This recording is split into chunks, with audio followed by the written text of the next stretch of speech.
Greetings everybody, this is Jackson Hinkle. I know I've been gone for a while, but I've got something very exciting to share with all of you. The following video is my visit to the Zaporozhye nuclear power plant, which is located just about a mile and a half away from the front line of Russia's special military operation. US-backed Ukrainian drone attacks, missile attacks, and shellings are taking place on a weekly basis at this plant. The UN's nuclear watchdog says a drone attack on Ukraine's Zaporozhye power plant did not compromise safety, but it again warned of the danger of attacking nuclear facilities. We are playing with fire, and something very, very catastrophic could take place. The director of the plant gave me this right here. This is a fragment from one of the drone attacks on the plant that occurred just feet away from where the reactors lie in the ground. I chose to visit the plant to document all of the attacks. The Zaporozhye nuclear power plant is Europe's largest power plant. It has 6 reactors and a very large nuclear waste storage facility. Ukraine is escalating this conflict in unthinkably dangerous ways when they could instead settle for peace. I hope you enjoy the following video. Let me know what you think. Ukraine launched a drone right here. We're at the Zaporozhye nuclear power plant. We can't show you how it's affected the surrounding area, but we can show you some of the remnants of the drone right here. Metal pieces are everywhere, and I'd take them home for you if I could, but I can't. But this just goes to show what Ukraine is doing, targeting a nuclear power plant. Shell from Ukraine. I mean, this is quite large. Maybe I can put my foot here to show you how big it is. It's quite large. Obviously, they're trying to kill workers. They're trying to blow up the plant. This is just rogue shelling all across the nuclear plant.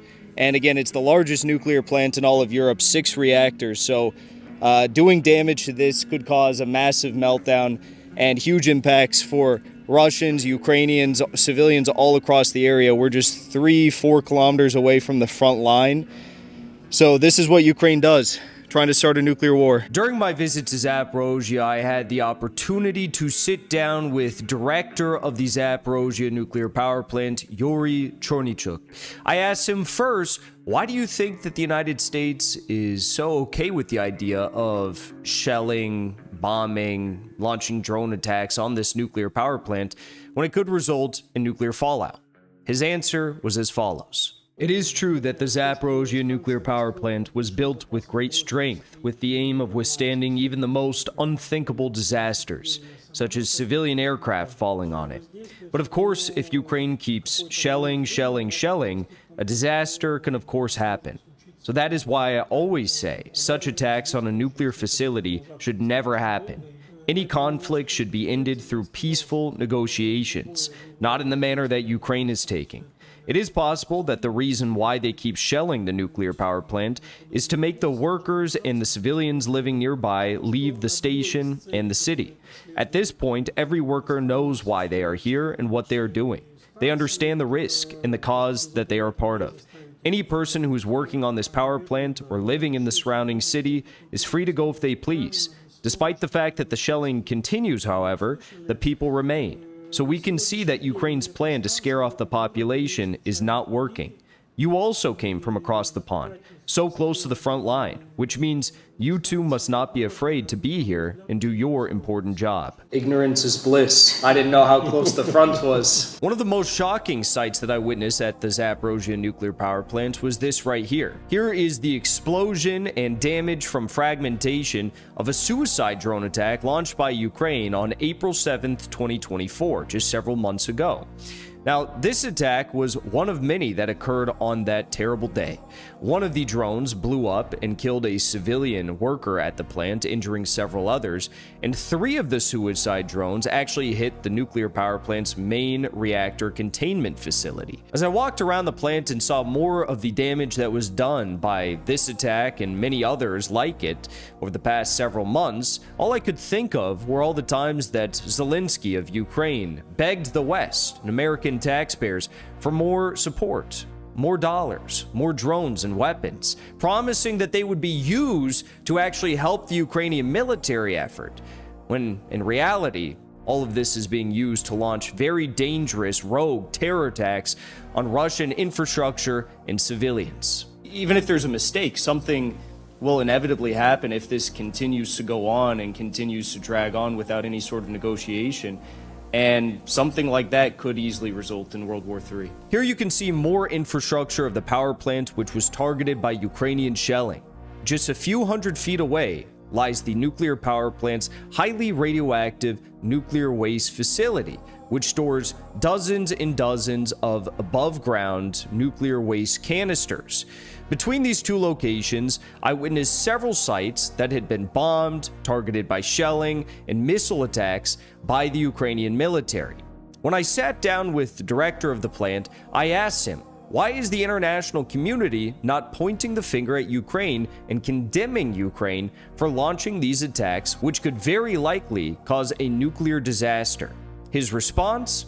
It has a little something to do with the United States. International Atomic Energy Agency workers have been here at the plant since September of 2022.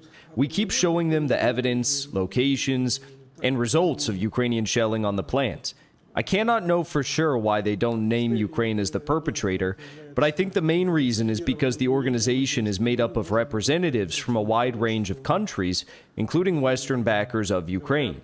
I cannot know for sure, and I hope you ask that question to the IAEA directly at some point. I'd like to highlight that all the information regarding the attacks are well documented and open for the IAEA or any journalists to investigate. To conclude this video, I want to summarize. Ukraine is not winning this war. There was never a shot that they would win this war. But Russia is liberating more and more territory of former Ukraine each and every day.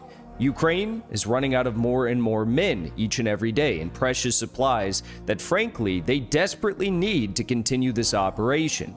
Unfortunately for all of us, Ukraine is not using the little supplies that they have to try and win back territory. What you saw in this video shows that they're using precious drones, missiles, and whatever else they can get their hands on to launch terror attacks on infrastructure and civilians of the now Russian Federation. Why are they doing that? Because they know too that they have no shot of winning this battle. If you listen to CNN or MSNBC or now even Fox News now that Tucker Carlson is gone, you might believe some of the lies that they tell you, such as Russia is bombing their own nuclear facilities, they're bombing their own nuclear power plants. That doesn't make any sense on face value, but again, this video shows the exact opposite. Ukraine is the one who has been bombing and targeting the Zaporozhye nuclear power plant, and disaster is quite literally just inches away. So I encourage you, drop a like on this video, share it with your friends, post it on social media. I've been banned everywhere. And if you have the means, translate this video and share it with the international community. Help expose Ukrainian terrorism and how they are risking World War III right before our very eyes. This has been the first in a series of videos I'll be publishing from my trip to the Donbass. In moments like these, we must always remember the quote of Julian Assange: "If wars can be started by lies, then peace can be started by the truth."